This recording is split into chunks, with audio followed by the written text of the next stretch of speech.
Sir, এটা কিভাবে সম্ভব বলেন? একটা মাস্ক দিয়ে মানুষকে কিভাবে খুঁজে বের করব? যদি খুঁজে বেরই করতে না পারো সে কে ছিল, তাহলে আমার পার্সোনাল অ্যাসিস্ট্যান্ট হওয়ার কোনো দরকার নেই। এটা কি আপনি আমার জব নিয়ে টানাটানি করছেন কেন?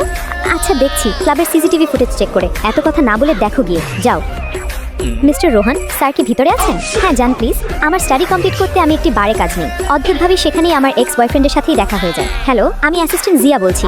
আজকে না তোমার জবের প্রথম দিন, এখনো ঘুমাচ্ছ? কয়টা বাজে? সকাল 7টা। ওকে, এক্ষুনি রেডি হয়ে অফিসে যাচ্ছি।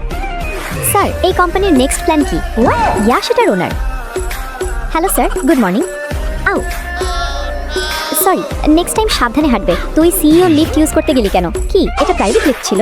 হ্যাঁ রে ম্যাডাম, আমাদের কোম্পানির জন্য ভালোভাবে কাজ করবেন আশা করি। ইয়েস, আমি আমার বেস্টটা দিয়ে ট্রাই করব। This is your welcome gift. Sir আপনাকে দেখেছেন? এটা তোকে কেন দিল? আমাদের তো এমন দেয়নি। কি জানি। ওয়াও, কোথায় পেলেন এটা? অনেক সুন্দর তো। দাও আমাকে মাস্কটা। কি হলো, রাতে ঘুম হয়নি? তার মানে এখনো ও বুঝতে পারেনি সেদিন ক্লাবে আমিই ছিলাম। Thank god. এতগুলো টাকা আমি কিভাবে দিব? জেনি, তুমি এখানে? আমার একটা খুব ইম্পর্টেন্ট কথা আছে তোমার সাথে। কি হয়েছে বলো? Will you marry me after 3 years? আমি এটা বলতে পারছি না। তাছাড়া আমরা শুধু ফ্রেন্ড, আর কিছুই না। কি 3 বছর পর আমাকে দেখে অবাক হচ্ছ? অবাক হবো কেন?